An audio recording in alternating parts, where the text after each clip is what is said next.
ஓம் சாய்ராம். என் அன்பு செல்லமே, என்னுடைய அழகான தங்கமே, உன்னுடைய வாழ்க்கையை பார்க்கும் பொழுது எனக்கு ஒரே ஒரு விஷயம் மட்டும் இப்பொழுது தோன்றுகிறது. இந்த பிள்ளையுடைய மனதில் 1000 எண்ணங்கள் இருக்கிறது. அதாவது கெட்ட எண்ணங்கள் மட்டும் அல்ல. இந்த பிள்ளைக்கு மற்றவர்கள் வாழ வேண்டும் என்ற ஒரு எண்ணம், மற்றவர்களுக்கு முடியாதவர்களுக்கு எல்லா விதமான உதவிகளையும் செய்ய வேண்டும் என்ற ஒரு எண்ணம். எப்பொழுதுமே உனக்கு மற்றவர்கள் வீணாக போக வேண்டும், மற்றவர்கள் இப்படி இருக்க வேண்டும், அப்படி இருக்க வேண்டும் என்ற ஒரு எண்ணம் கூட தவறாக கிடையாது. எல்லா விஷயத்திலேயுமே நீ என்னிடம் சொல்வது, எல்லோரும் நன்றாக இருக்க வேண்டும் சாயி, அவரவர்கள் குடும்பத்திற்கு அவரவர்கள் தேவைதானே. ஏன் சாயி, என்னுடைய வாழ்க்கையில் மட்டும் சிலர் இந்த மாதிரியான தேவையில்லாத தொந்தரவுகளை செய்கிறார்கள் என்று நீ என்னிடம் எப்பொழுதுமே கேட்பார். தொந்தரவுகள் யார் உன்னை செய்கிறாய்? முதலில் அதை சொல் பார்க்கலாம். அதாவது ஒரு நபர் அதிகமான அளவுக்கு உனக்கு தொந்தரவுகளை கொடுத்து கொண்டுதான் இருக்கிறார். ஆனாலும் அவனுடைய வீட்டுக்கு போவதும், அவனுடைய வீட்டிலிருந்து உன்னுடைய வீட்டுக்கு ஆள் வருவதும் போக்குவரத்தில் தானே இருக்கிறீர்கள். நீயும் போகிறாய், அவர்களும் வருகிறார்கள். அவர்கள்தான் தொந்தரவு செய்கிறார்கள் என்று தெரிந்தும் அதையும் நீ காட்டிக்கொண்டது கிடையாது. அவர்கள் உன்னை துன்புறுத்துகிறார்கள் என்பது அவர்களுக்கு நன்றாக தெரிகிறது, இவளுக்கு நம் துரோகம்தான் செய்கிறோம் என்று. ஆனாலும் அவர்களும் உன்னுடைய வீட்டுக்கு வருகிறார்கள், சாப்பிடுகிறார்கள், எல்லாமே செய்கிறார்கள். நானும் உனக்கு ஒவ்வொரு முறையுமே சொல்லிக்கொண்டே இருப்பேன், அம்மா இந்த நபரை வீட்டுக்குள் விடாதே, என்னால் இருக்க முடியவில்லை என்று. உனக்கு தெரியாது, ஒவ்வொருவருடைய பார்வையும் என்ன மாதிரியாக இருக்கிறது என்பது உனக்கு தெரியாது. யார் என்பதை உனக்கு வெளிச்சம் போட்டு காட்டுகிறேன், இப்பொழுதே சொல்லி விடுகிறேன். அதற்கு முன்பு இந்த விஷயத்தை கேள். நானும் உனக்கு தெரியாது, இவர்கள் இப்படிப்பட்டவர்கள் என்று தெரியாது. ஏதோ ஒரு தவறு செய்கிறார்கள், துரோகம் செய்கிறார்கள் என்பது மட்டும் தெரியும். மற்றபடி வேறு எதுவுமே தெரியாது. சரியா? நீ என்ன நினைப்பாய்? யாராக இருந்தாலும் என்ன நினைப்பாய்? எல்லாரும் நல்லவர்கள்தான், நல்ல விஷயத்தை தான் செய்கிறார்கள் என்று நீ நினைப்பாய். ஆனால் இவர்கள் அனைவருக்கும் ஒரு மனம் இருக்கிறது. நீ நல்லா வாழக்கூடாது என்ற ஒரு மனம். ஏதாவது ஒரு நகை வாங்கிவிட்டாய், ஆனால் திடீரென்று வந்து, இதெல்லாம் வாங்கிவிட்டாயா, இதெல்லாம் செய்து விட்டாயா என்று கேட்பார்களே தவிர மனதுக்குள் 1000 பொறாமைகளை கொண்டுதான் உன்னை பார்க்கிறார்கள். உன்னை பார்க்கும் பொழுது, உன்னுடைய வீட்டிற்கு ஒரு நபர் வரும் பொழுது நல்ல எண்ணத்தோடு வர வேண்டும். அவர் நல்ல எண்ணத்தோடு வருகிறாரா, கெட்ட எண்ணத்தோடு வருகிறாரா என்பது உனக்கு வெளியிலிருந்து பார்க்கும் பொழுது அது தெரியாது. ஆனால் தெய்வங்கள் ஆகிய எங்களுக்கு யார் நல்ல எண்ணத்தோடு வருகிறார், யார் கெட்ட எண்ணத்தோடு வருகிறார்கள் என்பது தெரியும்.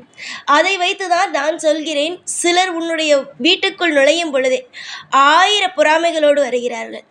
முக்கியமாக உன்னுடைய கணவன் குடும்பத்தில் இருக்கும் உன் கணவனுடைய கூட பிறந்தவர்கள் இப்படித்தான் உன்னுடைய வீட்டில், ஐயோ இவளெல்லாம் இப்படி வாழ்க்கையை வாழவே மாட்டாள் என்று நினைத்தோமே, ஆனால் அவள் வாழ்கிறாளே, எப்படி இதெல்லாம் நடக்கிறது? ஆனால் எப்படி தன்னுடைய கூட பிறந்தவனை திருத்தி ஒரு பெண் வாழ முடிகிறது? நம்முடைய கூட பிறந்தவன் எப்பொழுதுமே நம்மிடமே சண்டை போட்டுக்கொண்டு பொறுப்பில்லாமல் இருப்பானே. ஆனால் இந்த பெண் எப்படி எல்லா விஷயத்தையும் மாற்றி, எப்படி இவள் ஒரு அழகான ஒரு குடும்பத்தை உருவாக்கினார், நகை, பணம், வீடு என்று எப்படி இதெல்லாம் வைத்திருக்கிறாள் என்று ஒரு எண்ணத்தோடு வருகிறார்கள். சொல்லப்போனால் நீ வீடு, நகை எதுவுமே இல்லை என்றாலும் நீ வாழும் பொழுது அந்த பார்வையே அவர்களுக்கு எப்படி தெரியுமா தோன்றுகிறது, இவளெல்லாம் எப்படி வாழ முடியும் என்பது மட்டுமே தான். தங்கமே, நான் சொல்வது உனக்கு இப்பொழுது புரியாது. உன்னுடைய வாழ்க்கையில் உனக்கு பின் ஒன்று நடக்கிறது தெரியுமா? எது செய்தாலும் அது நல்லபடியாக ஒரு இலக்கை போய் முடியாமல் நல்ல விஷயமாக நடந்து கொண்டே இருக்கும். திடீரென்று ஒரு கஷ்டம் வரும். நீயே கூட நினைப்பாய், என்ன இது ஒரு நல்ல விஷயமாகவே நடக்கவில்லையே, எல்லாமே எதிர்மறையான விஷயங்களாகவே நடக்கிறது. இதற்கெல்லாம் காரணம்தான் என்ன? இதற்கெல்லாம் என்னதான் விஷயம் நடக்கிறது? எனக்கு ஒன்றுமே புரியவில்லையே என்று நீ நினைக்கும் அனைத்திற்கும் காரணம் உன்னுடைய கணவனுடைய கூட பிறந்தவர்கள் வீட்டுக்கு வருவதினால் மட்டுமே. இவர்கள் வருவதை என்னால் தடுக்க முடியாது, இவர்கள் வருவதை என்னால் நிறுத்த முடியாது, இதை நிறுத்தினால் என்னுடைய துணைக்கும் எனக்கும் பயங்கர சண்டைகள் வரும் என்று நீ நினைக்கலாம். ஆனால் ஒதுக்க முடியும். நல்லவர்களுக்கு மட்டுமே உன்னுடைய வீட்டில் இடம் கொடுத்தால் அது நல்லது. அதுவே உன்னுடைய வாழ்க்கையில் நல்லவர்களுக்கு இடம் கொடுக்காமல் இது போல தீயவர்களுக்கு இடம் கொடுக்கும் பொழுது நிச்சயமாக அந்த வீட்டில் தெய்வம் இருக்காது. பொறாமையும் அது மட்டும் கண்திஷ்டியும் எங்கு இருக்கிறதோ அங்கு தெய்வம் இருக்குமா? கண்திஷ்டியை முதலில் கழித்துவிடும். எல்லா நேரத்திலேயும் எல்லா விஷயத்தையும் உற்று கவனி. புரிகிறதா? உன்னுடைய வாழ்க்கை கெட்டு போக வேண்டும் என்று நினைப்பவர்களை தயவு செய்து வீட்டுக்குள் விட வேண்டாம். காரணங்கள் என்னவென்பது உனக்கு தெரியும். ஏற்கனவே நான் சொன்னது போலதான். எல்லா விஷயத்திலேயுமே நான் உன்னை பார்க்கிறேன். நீ எல்லா விஷயத்திலும் அனுசரித்து தான் போகிறாய். ஆனால் உன்னுடைய குடும்ப விஷயத்தில் அனுசரித்து போனாய். ஆனால் நீ எவ்வளவுதான் தெய்வத்தை வணங்கினாலும் தெய்வம் இருக்காது. தீய எண்ணத்தோடும் தீய விஷயத்தை செய்யலாம், இவருடைய வாழ்க்கையை கெடுக்கலாம் என்று வருபவர்கள் யாராக இருந்தாலும் சரிதான், வீட்டுக்குள் விடாதே. விடாமல் உன்னுடைய வீட்டை காப்பதுதான் உன்னுடைய வேலை. இவர்கள் இப்படி நினைப்பார்களோ, இவள் திமிர பிடித்தவள், அதனால்தான் வீட்டுக்கு யாரையுமே அழைப்பதில்லை என்று நினைப்பார்களோ என்று நினைக்காதே. நல்லவர்கள் 4 பேர் உன்னுடைய வீட்டுக்கு வந்தால் போதும். புரிகிறதா? நல்லவர்கள் 4 பேர் உன்னுடைய வீட்டுக்கு வந்தால் போதும். சரியா? இது மாதிரியான தீய எண்ணம் கொண்டவர்கள் வீட்டுக்கு வராமல் இருப்பது நல்லது. அவர்கள் தீய பொருட்களை கொடுப்பது, தீய விஷயங்கள் நடப்பது, இதெல்லாம் எதற்கு என்பதுதான் எனக்கு புரியவே இல்லை. அவர்களுடைய வாழ்க்கையை அவர்கள் பார்த்து கொண்டு போய்கொண்டே இருக்க வேண்டும். ஆனால் இங்கு இருப்பவர்கள் சிலர் ஒருவனுடைய வாழ்க்கையை கெடுத்து அதன் மூலமாக குளிர்காயலாம் என்று நினைத்தால் அதற்கு எந்த ஒரு அப்பாவும் சம்மதிக்கவே மாட்டான். நான் அப்படித்தான். என்னுடைய பிள்ளை சந்தோஷமாக இருக்க வேண்டும். என்னுடைய பிள்ளை எப்பொழுதும் மன நிறைவோடு சகல ஐஸ்வர்யங்களோடு வாழ வேண்டும். இதுதான் என்னுடைய ஆசை.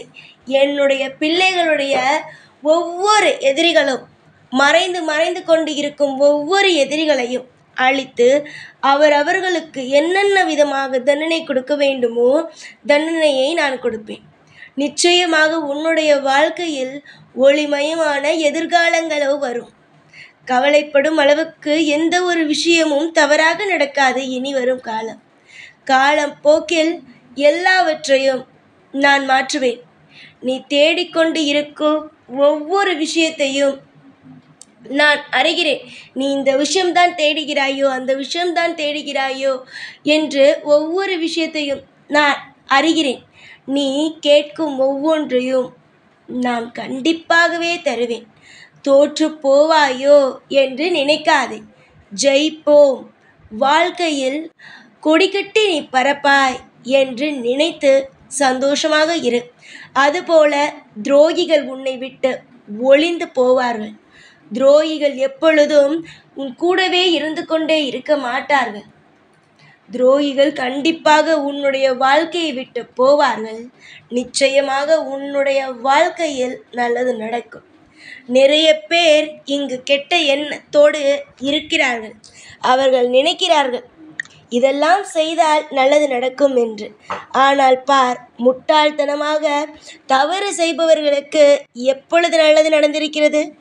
ஆரம்ப காலகட்டங்கள் நல்லது நடப்பது போல இருக்கும். ஆனால் கண்டிப்பாக அவனவன் செய்த விஷயத்திற்கு கெட்டது செய்தவனுக்கு கெட்டது அனுபவித்தே ஆக வேண்டும். நல்லது செய்பவன் ஆரம்ப காலத்தில் தோற்று போவது போல இருக்கும். ஆனால் கண்டிப்பாக ஜெயித்து அவன் வாழ்க்கையில் அவனுக்கான ஒரு இடத்தை பிடிப்பான். இதுதான் உறுதி.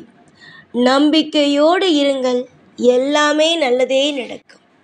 ஒவ்வொரு நாளும் ஒவ்வொரு பொழுதும் உன் கூடவே இருந்து உன்னை வாழ வைப்பேன். இந்த சாய்நான். ஓம் சாய்ராம்.